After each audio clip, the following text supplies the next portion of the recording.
All right, ladies and gents, we're finally back.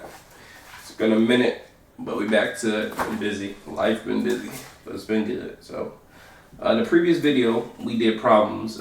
We did problem 20 in chapter 1, which is the last problem. So we're almost done with this chapter. We're gonna move on to chapter 2. We did problem 20, part A, part B, and part C. The last video, so this video, we're going to do part D, part E, and part F. So let's get to it. So part D said, find the 99% power bandwidth using numerical methods. Hopefully I did this part right. This was a little bit confusing, and even when I was learning this in school and we were doing this section, I remember my professor skipped this problem. So he didn't even do it. Don't know why. Maybe he couldn't get it right, but hopefully I will have some insight how to do it. So this is my solution. So 99% power bandwidth. So 99% of power bandwidth essentially is saying to me is we have a function, a power spatial density function, which gives a power at every frequency in a signal. What we want to do is find the bandwidth for where 99% of the power is. Well, to find 99% of the power is to know what the total power is. So to find this bandwidth, we'd have to do 0.99, so 99% times the total. I'm gonna call this total power, so Pt. What is total power? Well, total power essentially is the power at all the frequencies added up, or the integral of this power spatial density function, which is from minus infinity to infinity. Here, because our spectrum goes from minus infinity to infinity, so it will be from minus infinity to infinity of the power spatial density function, which is gx of f df. In this case, it would be the integral from minus infinity to infinity. Our gx of f here is 10 to the minus 4, and then we have sinc. It's sinc squared, so it's going to be sinc squared. Let's put the square on the outside. Pi f pi times f minus 10 to the 6, 10 to the minus 4. Let's close that. Put this in brackets, and then it's a pi f minus 10 to the 6 times 10 to the minus 4 squared. All the squared. Well, we showed that this is the last problem, and in part B specifically, in the last video, so go check the last video, that Pt here is equal to 1.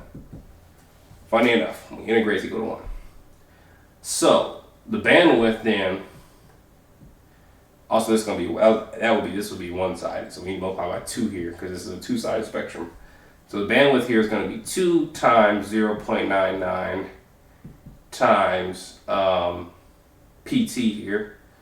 Pt is going to be, let's drop this 2 here. We're going to bring a 2 back at the end. Let's bring that 2 back at the end actually. So 0.99 times 1 here, because 1 is Pt. So it'd be 0.99. So essentially what we're saying is we want the power, the power when we integrate the power spatial density function to be equal to this value. So now we want 0.99 to be equal to gx of f df. And we don't know what the bounds are, because we don't know, the bounds tell us the bandwidth. If we knew the bounds, then we'd be done with the problem, but we don't know what the bounds are. So to find the bounds, what we do is, this is an integral of a function, so we can take the antiderivative. The question is, how do we take the antiderivative of sinc? Well, they came up with a function that represents the antiderivative. So there's a function called the sine function, or sine integral function, whatever it is. Essentially what it is it represents the integral from 0 to x, for example, of sine of x, let's just do sine of x here, over x dx. So essentially we're going to use this function. This function is defined, people plugged in values for x and computed it numerically, and they made a table of it for us to use. So here we can use a table to figure out what this value be. So essentially what we're saying here is we want psi of x to be equal to 0.99.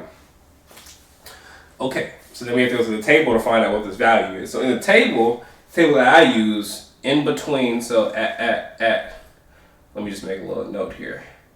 So at x is equal to 0.9, they got psi of x to be equal to 0.94.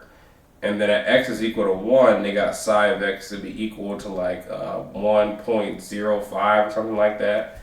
But we want to be 0.99, so I'm just going to interpolate and say that here our x needs to be 0.95, for example. 0.95. Let me just make sure what I wrote down. That's what I wanted to say. Okay, no, this is wrong. I'm sorry. This is 1.1 here, and so then I chose x to be 1.0, and this was actually 1. So this is 1 here. So I chose x to be in between these two, which is 1.05. So I'm choosing that x. That's my x that solves this integral here. So this x here that and we integrate sinc, that makes this equal to 0.99 is going to be 1.05.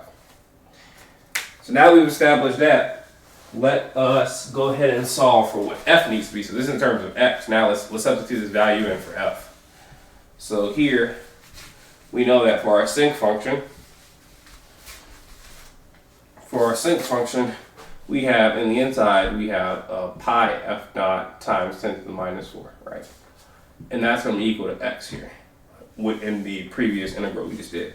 So our x here is 1.05, and this is pi f0 10 to the minus 4. So now f0 is going to be equal to minus 4. So then f0 has to be equal to this divided by that, which is going to be 3,342 2 hertz. And so the bandwidth is always twice the amount. So bandwidth is always going to be 2 times f naught. So bandwidth is going to be 2 times 3,342 hertz. That's going to give us a bandwidth of 684 hertz, or 6,006.684 kilohertz is the bandwidth. And so what this is basically saying, this is our answer here, that 99% of the power is found within the first lobe and going out 3,342 hertz in the opposite direction, 3,342 hertz in the 3,342 hertz in the other direction, and then everything outside of that accounts for 1% of the power. And that seems a little crazy, but when you think about the numbers, it may be right, because this is we're already at 10 to the minus 4. And these little side lobes are not really, they're minute compared to. So this is 10 to the minus 4 here. Let's say it's our side lobe. Let's say our function has been shifted back to 0, because here it's shifted to 10 to the 6, but it doesn't matter, it's just a shift in frequency. So here, let's say it's shifted to f equals 0. That basically what that's saying is here, let's say this is minus 3.3k. And then over here it's positive 3.3k. So 99% of our power would be found here. And the rest of all the rest of this stuff going this way, and the rest of this stuff going this way, accounts for 1%. So this accounts, the sum of these account for 1%. And then this inside part here between minus 3.3 and positive 3.3 hertz is going to be equal, this equates to 99%. So that's going to be our answer for part D. So that looks good. Now that we're done with part D, let's move on to part E. So part E says 35 dB attenuation point. 35 dB attenuation point is a lot trickier problem than I remember it being, but essentially what they want is they want to find the lobe, so they want to find the side lobe, which is band center, is 35 dB down from the main lobe. So the main lobe is 10 to the minus 4. It's center at, you already recognize, a mega, what is it, 10 to the 6 is 1 megahertz, right? And what they want to do is they want to find the place where this is 35 dB less than 10 to the minus 4. So that's going to be 10 to the minus 4 divided by 10 to the 3.5. We'll get to that. But let's first think about it. So first we have to figure out at which lobe does this happen. So the first question should be, how do we figure out where the lobes are at? Right? These lobes are here. The lobes are always the center points where the function has a maximum.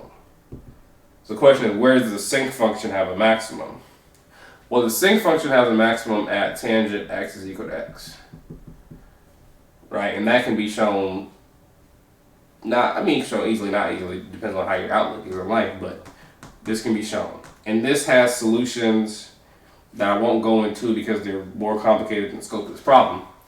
But for a zero order solution, for a zero order approximation, these x values are approximately equal, well, at least actually for a zero order approximation, because I'm already saying an approximation. So these values, let me just note here. Let's put a note here. So this tangent of x is found numerically, and this is not a perfect value. So the values on my computer are not perfect, but we're going to say this is a zero order approximation. So zero order approximation. So approximately these maximums happen at every. I'm going to do it like this. So 2k plus 1 times pi. Or we can do pi over 2 times n plus 1. Right? There are many ways you can go about writing this. And actually, let's do this actually. So pi times n plus 1/2. And so they happen at, when you look at this, you're like, what does that mean? Basically what it's saying is they happen at odd multiples of pi over 2. So like 3 pi over 2, 5 pi over 2. For example, it's like 3 pi over 2, 5 pi over 2, 7 pi over 2, and so on and so on. It's not really exactly at 3 pi over 2. This is an approximation. So it's actually a little bit to the left of 3 pi over, it's actually to the right, I believe, of 3 pi over 2. And then it's to the right of 5 pi over 2, it's to the right of 7 pi, and it shifts over a little bit. But as your n grows to large numbers, this n right here, your approximation gets closer to the peak, I believe. So we're going to use this fact about sync to find the side lobe. So we know that at the side lobe, technically, especially here, it's undefined. But here, you're going to get unity. When you have a regular sync function, it's going to be unity. And it's going to be some level of attenuation down from the main lobe. So what you want to do is, this is for sync, right? So when you take the fact that this is a sync squared, now we have x is equal to pi n plus 1/2 squared, because we have a sync squared now, so our solutions are going to be squared as well. So this is what we do. And we want to find the point where this function is unity and it's equal to 10. It's 35 dB down. 35 dB down would mean this is going to be 10 to the 3.5. That's 35 dB down. And it has to be less than or equal to pi n plus 1/2 squared. By the way, let me just make note here. The way 35 dB is 35 dB, and this is linear, so this is linear here. dB is logarithmic, so we're in linear domain. So you just take the dB, which is 35, and you divide it by 10. So you end up with 10 to the, so this is 35 dB, and this is 10 dB. So you get linear, and then you end up with 10 and 10 to 35 over 2, which is 3.5. And so I just took dB to linear, and now I'm solving in a linear domain. So now I need to solve this equation. So to solve this equation, simple. We take the square root on both sides, and then we subtract by pi over half, and then we divide by pi. So in the end, we get that n is equal to the square root of 10 to the 3.5 minus pi over 2 divided by pi, which gets you 17.39, I believe, 17.39. So n has to be greater than or equal to 17.39. And we know that n 17.39 is not a side lobe. Side lobes are integer values. Like you have your fourth side lobe, your fifth side lobe, your sixth side lobe. Your side lobes are basically indicating each little up and down of the sink is a side lobe. It says integers. Now you can't have like a decimal value of a fractional value of the side lobes. That's not how the side lobes work. So this n, we're gonna take the ceiling of it. So we're gonna take the n. So n prime, I'll say, is now gonna become the ceiling of n, which is gonna be 18. So the 18th side lobe. So this 18th little iteration of the sinc function will be where the center of the side lobe will be 35 dB down. So that's good to know. So now what we have to do is find out what the bandwidth of that. So we know it's going to be this 18th side lobe. So let's say we just keep going here. Let's say the 18th side lobe is here, right? So this is the 18th side lobe. 18th side lobe. But now we have to figure out what the bandwidth of this is from here all the way to the other 18th side lobe on the opposite side of the frequency spectrum. So to do that, we're going to have to use a numerical method. We're not going to be able to do it. We're not going to be able to solve it. There's no like closed form solution, so we're going to solve it iteratively. And two conditions have to be met for this to happen.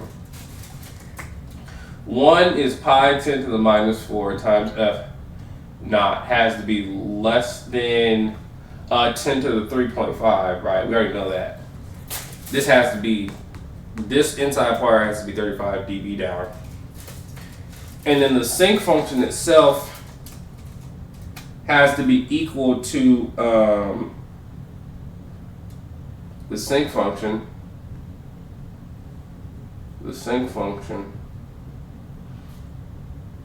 So we're going to do 10 to the minus 4 sinc pi f 6 times 10 to the minus 4 divided by pi times f minus 10 to the 6, 10 to the minus 4 has to be equal to 10 to the, oh, I'm sorry. This has to be equal to 10 to 35. This has to be less than what we found. So this has to be less than 18 to the 18th side lobe times, so 18 is the end we found, so it has to be 18 times pi plus pi over 2, right? Because we plug this is our x here, right, that we found, and so this has to be less than our x. So we found that x has to be greater than or equal to 18, right?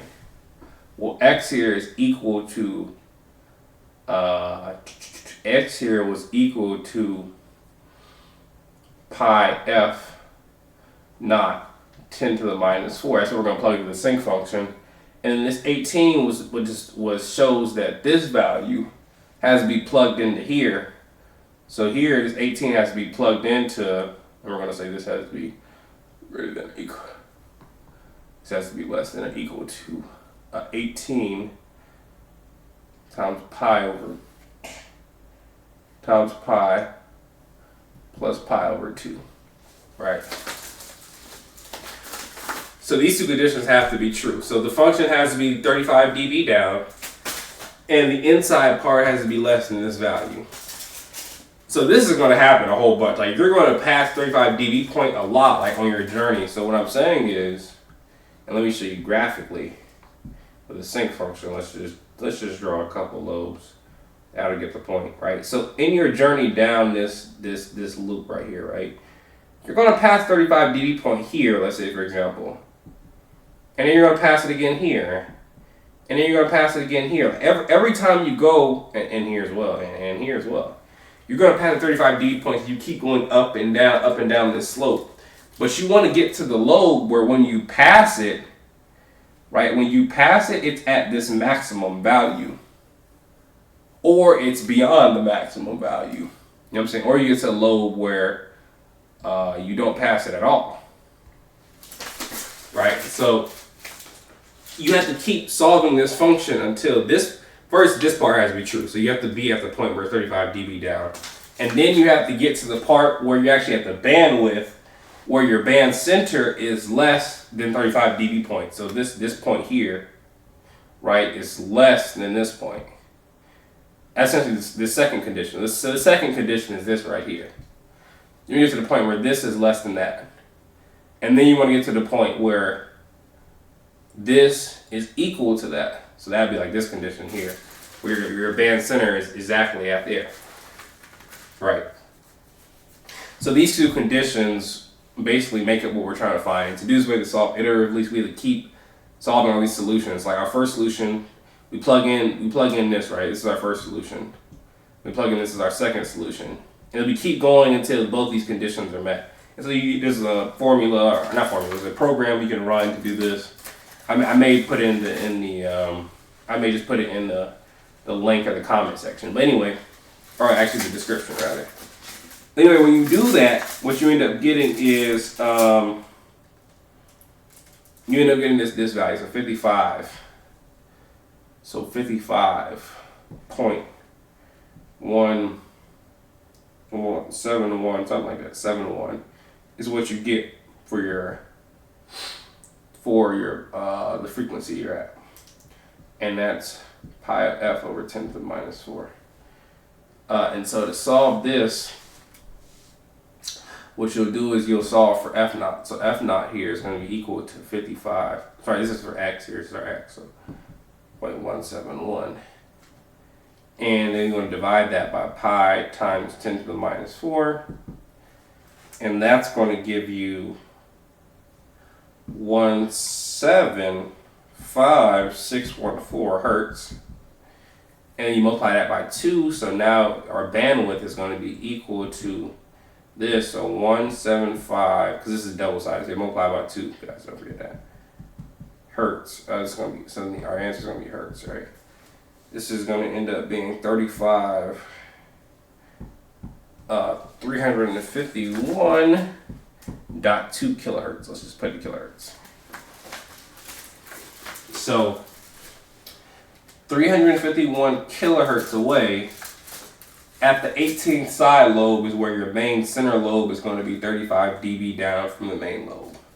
And every 35 dB down is 35 dB down for 10 to the minus 4, which is really small. That's like 10 to the minus 4 divided by 10 to the 3.5. Right, and 10 to the 3 is already 100, 1,000, and you have another half. So this is going to be big, right? This is going to be in the order of 10 to the minus 7, or 10 to the minus 8. This is the order of 10 to the minus 8. This is approximately the order of 10 to the minus 8. And your 18 side lobe, you're here. I mean, this is super small compared to that. This is 4 orders of magnitude less than this. So that's our reasonable answer. So now we completed this. We found the bandwidth for 35 dB point of attenuation. You can do the same thing for 50 dB. That's the same thing, same process as we discussed in the book. 35 dB or 50 dB are both points that people use, I guess. And finally, what they want us to find, the last part they want us to find is the absolute bandwidth. So absolute bandwidth is the total bandwidth that the spectrum takes up. And so, outside of a certain spectrum, your frequencies don't produce any power. That is mathematically or theoretically. However, in the real world, we have a thing called Heisenberg principle. Some smart guy came up with this idea. Basically, he said that all time-limited signals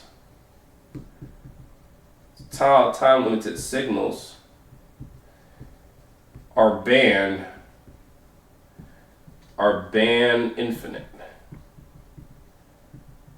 Right? And time-limited signals are signals that occur at one instance and stop at another instance. Well, that's the universe we live in. Everything has a start and a stop. And so all the signals that we produce are band infinite.